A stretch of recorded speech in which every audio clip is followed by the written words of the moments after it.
Imagine sitting inside a small capsule, knees bent, strapped so tightly that your shoulders press into the seat. Your suit feels heavy, your helmet tight, and outside, the engines are screaming like thunder. You've felt airplanes take off, maybe even experienced roller coasters, but this is nothing like that. The force of launch is crushing you into your seat at more than 3 times your body weight. Every muscle tenses without you thinking about it. You breathe in short bursts, almost forgetting to exhale. Then, just when you think you can't take the vibration, the noise, the pressure, silence. The straps no longer press you down. Your body begins to rise slightly in the seat, and your stomach feels as if it's floating. You've escaped Earth's pull. In front of you, through a small window, a scene unfolds that will stay burned into your memory forever. The curve of the Earth, glowing like a sapphire against the black void. Clouds swirl over continents, oceans sparkle. You feel awe, disbelief, and a strange kind of calm all at once. In that moment, it hits you. For the next 6 months, this is your reality. No forests, no streets, no smell of rain. Just the hum of life support systems and the vast, silent expanse outside. You're not a visitor anymore. You live here now.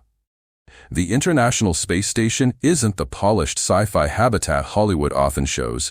It's more like a massive floating toolbox, every inch designed for a purpose. At 109 meters long and weighing over 400 tons, it's the largest human-made object in space. Yet, step inside and you realize there's no room in the traditional sense. Narrow corridors barely wide enough for 2 people to pass are lined with panels covered in switches, screens, and cables. Wires snake in every direction. Equipment is strapped to the walls. Velcro patches hold pens, scissors, and notepads. There's no up or down, so orientation depends on how you position yourself. You can be standing on the ceiling while your crewmate is standing on the wall, and both of you are right.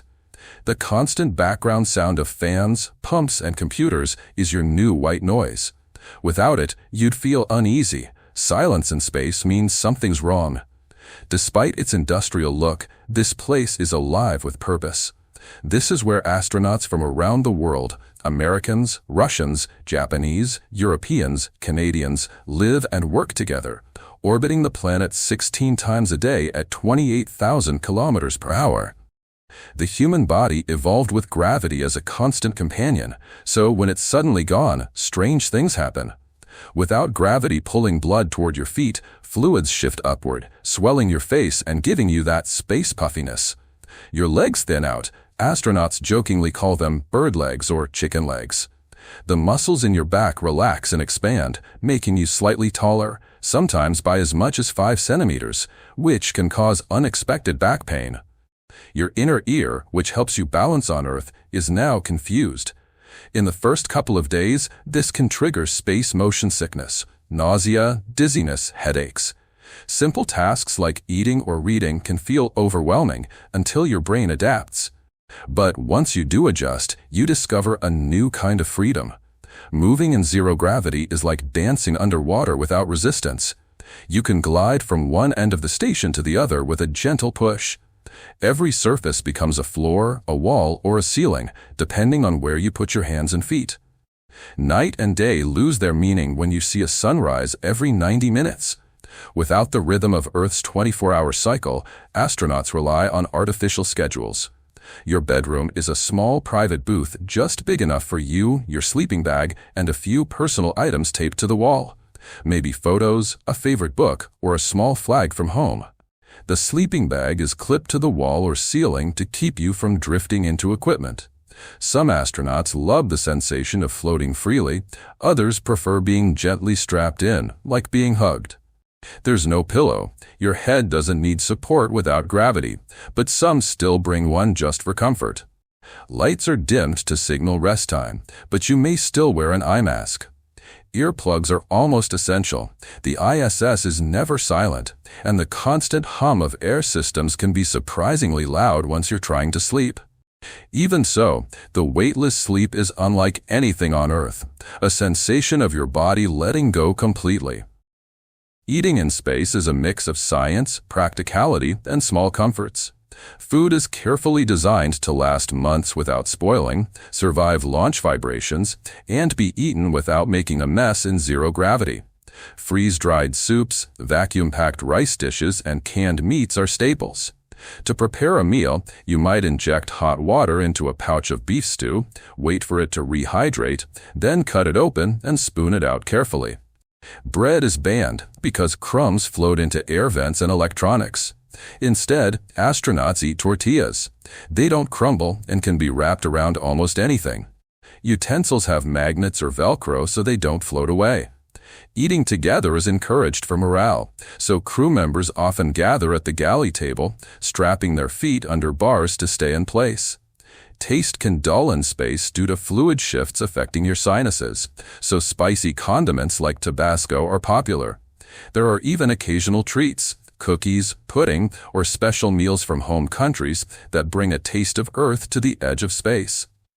The space toilet is a marvel of engineering.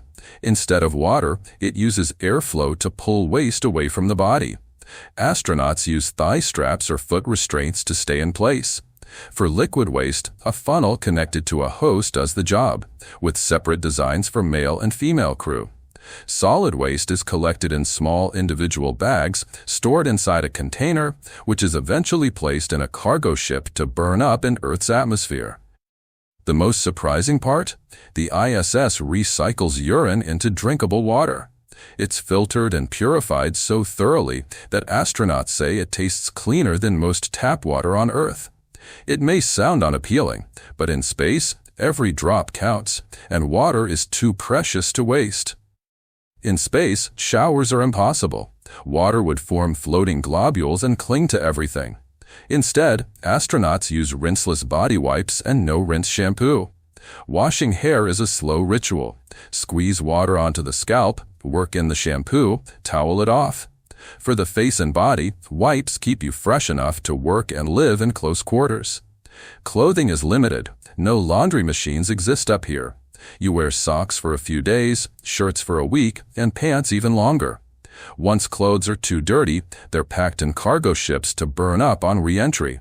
Surprisingly, astronauts say the station doesn't smell as bad as you might think, thanks to powerful air filters.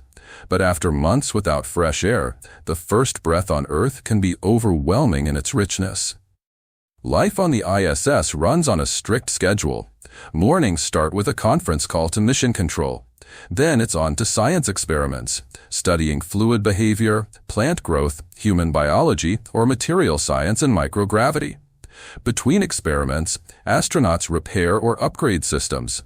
Sometimes a malfunction means hours of troubleshooting. Work isn't just technical, it's also about safety. Astronauts regularly run through emergency drills for fires, depressurization, or ammonia leaks. Every tool is tethered. Every step is documented. In this ultimate office, mistakes are not an option, but the view from your window desk includes the entire planet. Without gravity, muscles and bones start deteriorating immediately. Astronauts combat this with about 2 hours of exercise every day. The treadmill uses harnesses to keep you down.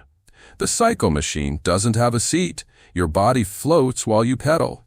The ARDE, Advanced Resistive Exercise Device, mimics weightlifting by using vacuum cylinders for resistance. This daily routine is as critical as eating or sleeping. Without it, astronauts would return to Earth with bones so fragile and muscles so weak that walking would be difficult. Even with exercise, most still lose some strength and bone density during long missions. Free time in space is rare but precious. Astronauts read, watch movies, listen to music, or connect with loved ones via video calls. But the most cherished activity is gazing out of the cupola, a dome of 7 windows offering a 360-degree view of Earth. From here, you can watch city lights sparkle at night, see storms swirl over oceans, and witness the thin blue halo of the atmosphere. You see sunrises that ignite the horizon in fiery orange and sunsets that fade into deep violet. Many astronauts describe it as life-changing, a reminder that our planet is both vast and fragile. Some return to Earth determined to protect it, forever marked by the view. Stepping outside the space station is one of the most dangerous and awe-inspiring things an astronaut can do. Spacewalks, or EVAs, extravehicular activities, are planned months in advance, with every move rehearsed countless times in massive water tanks on Earth. On the day of the walk, you suit up in the Extravehicular Mobility Unit, a self-contained spaceship that keeps you alive. The suit is bulky, pressurized, and heavy on Earth, but weightless here. Still, it takes effort to bend your arms and fingers inside thick gloves. The airlock is sealed behind you. The outer hatch opens. Suddenly, there is nothing between you and the universe but a few layers of fabric and metal. The station stretches before you, panels glittering in the sunlight. Below, Earth turns slowly. Oceans, deserts, cities, all sliding past in silence. You move carefully, tethered at all times. A drop tool could become a lethal projectile. You might spend 6 or 7 hours replacing parts, installing new instruments, or repairing damage. Every movement takes strength and focus. By the time you return inside, you're drenched in sweat, physically drained, but carrying the memory of having floated in the raw void, a memory that will never fade. Orbiting at 28,000 kilometers per hour means that even a paint chip traveling in the opposite direction can hit with the force of a bullet. The ISS is armored against small impacts, but larger debris from old satellites or rocket parts poses a serious threat. NASA and international partners track thousands of objects, predicting their paths. When a potential collision is detected, the station can perform a debris avoidance maneuver, firing thrusters to adjust its orbit slightly. If a warning comes too late, the crew follows an emergency protocol, close hatches, seal themselves in the Soyuz or Dragon escape capsules, and wait. Most of the time, it's a false alarm, but the tension is real. Astronauts train extensively for these scenarios, knowing that the line between safety and disaster can be just a few seconds and a few meters of movement. On Earth, a fire alarm is serious. In space, it's terrifying. There's no place to run, and smoke doesn't rise. It just forms a dangerous floating cloud. Fires on the ISS could be caused by electrical short circuits, overheating equipment, or flammable materials. Astronauts practice using special fire extinguishers that spray foam or CO2, and they know exactly where emergency masks and air scrubbers are stored. If a fire breaks out, the first step is to locate and isolate it. Then comes the fight to smother it before it can spread. The air is filtered to remove smoke particles, and if needed, modules can be sealed off. Even after the fire is out, the investigation begins immediately, because in space, preventing the next one could mean saving lives. Living in space is as much a mental challenge as a physical one. Astronauts are away from family and friends for months, confined to a small environment with no fresh air, natural smells, or changes in scenery. The view outside may be spectacular, but you can't step into it. Time is strictly scheduled, leaving little room for spontaneity. To combat stress and isolation, astronauts are encouraged to maintain regular contact with loved ones through video calls and emails. They also have access to psychological supports from mission teams on Earth. Crew members share meals, celebrate birthdays, and mark holidays together. Still, loneliness can creep in, and small annoyances, a misplaced tool, a noisy crewmate, can feel magnified in the confined space. Successful missions depend on emotional resilience, teamwork, and the ability to keep tensions from boiling over. It's something astronauts talk about often. Space has a smell. Not the vacuum itself, but the scent that clings to spacesuits and equipment after a spacewalk. Many describe it as a metallic, burnt aroma, like hot metal, welding fumes, or seared steak. No one is sure exactly what causes it, but scientists think it's from high-energy atomic oxygen interacting with metals and fabrics in the vacuum. Inside the ISS, the air has its own signature smell, a blend of plastic, metal, recycled air, and the faint traces of human presence.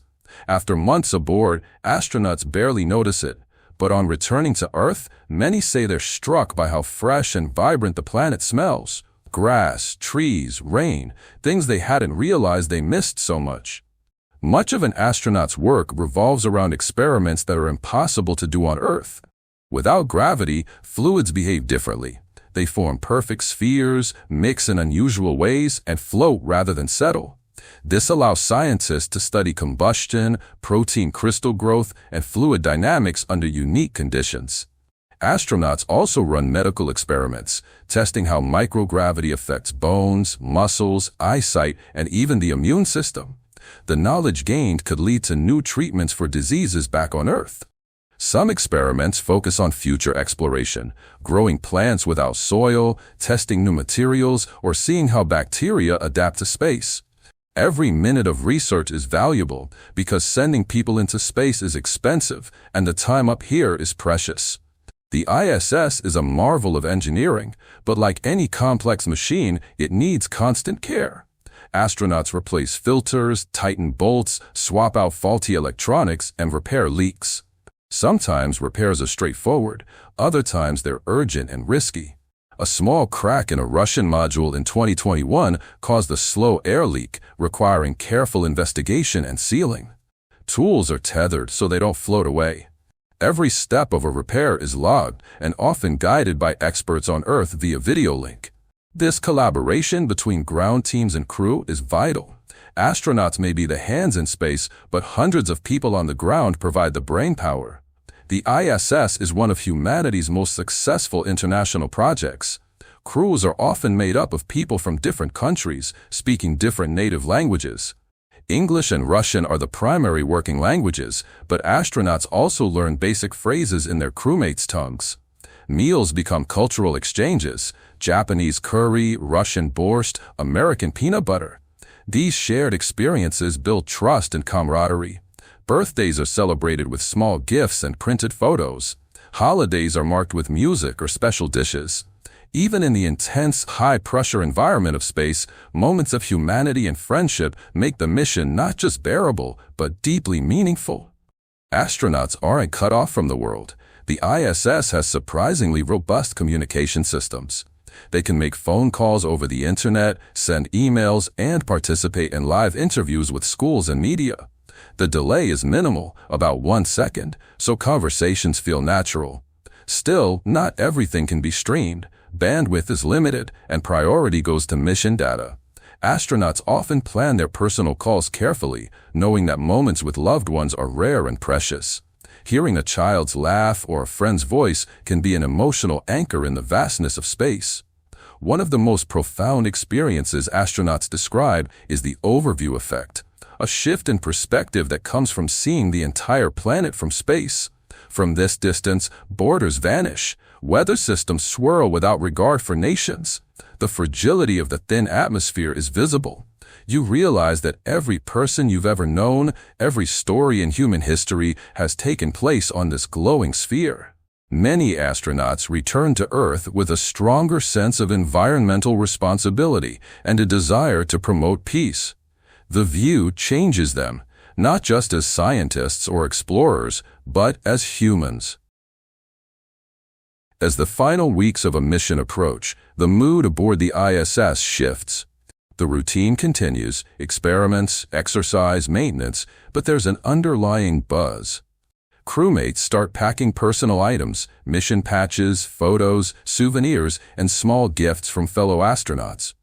Any unused supplies are logged, experiments are completed or handed over to the next crew, and systems are checked for handover readiness. There's excitement, but also a strange reluctance. For months, the station has been home.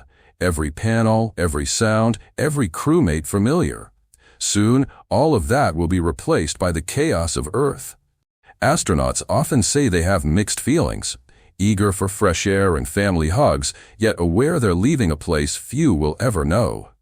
On their final night aboard, astronauts sometimes gather at the cupola for one last look.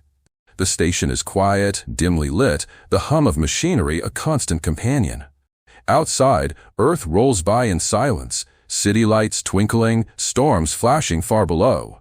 They know this is the last time they'll see the planet from this perspective for perhaps the rest of their lives.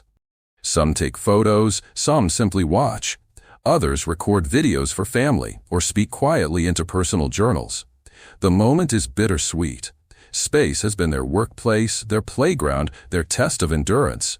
Tomorrow, they'll go through one of the most dangerous phases of the mission, coming home. Departure day begins early.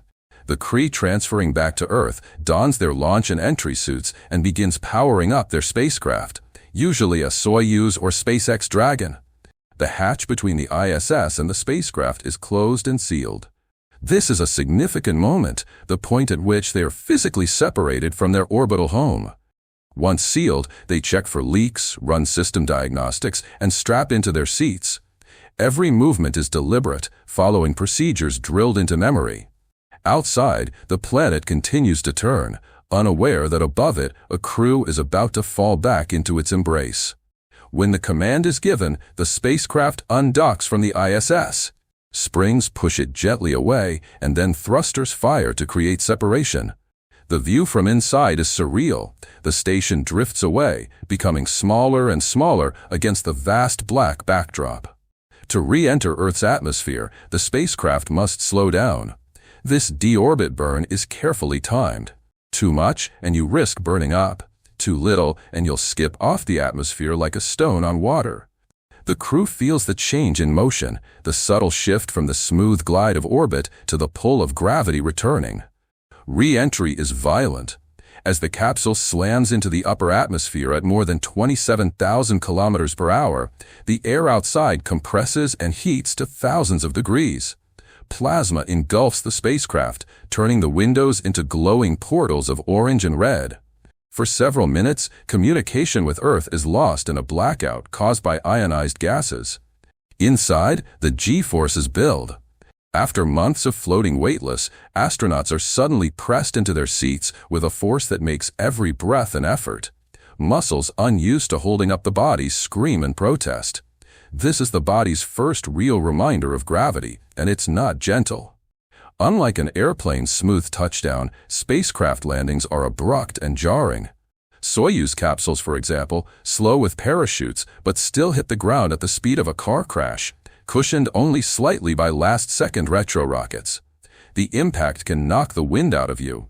SpaceX Dragon capsules splash down in the ocean, bobbing in waves until recovery teams arrive.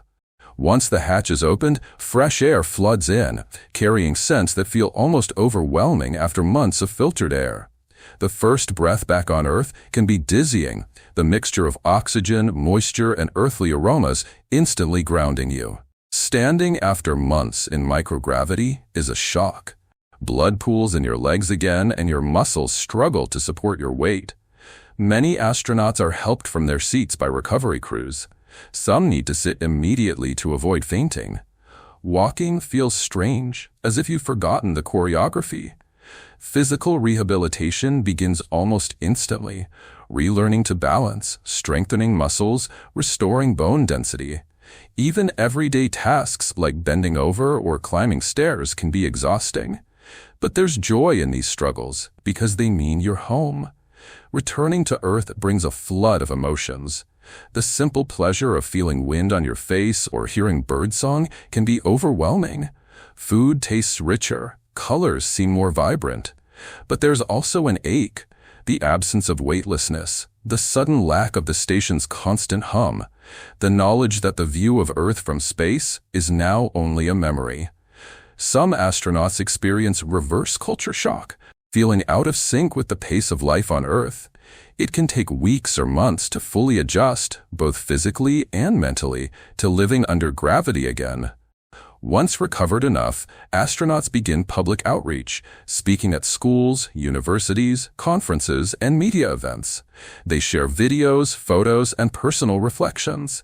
Many see it as a responsibility to inspire the next generation of scientists, engineers, and dreamers.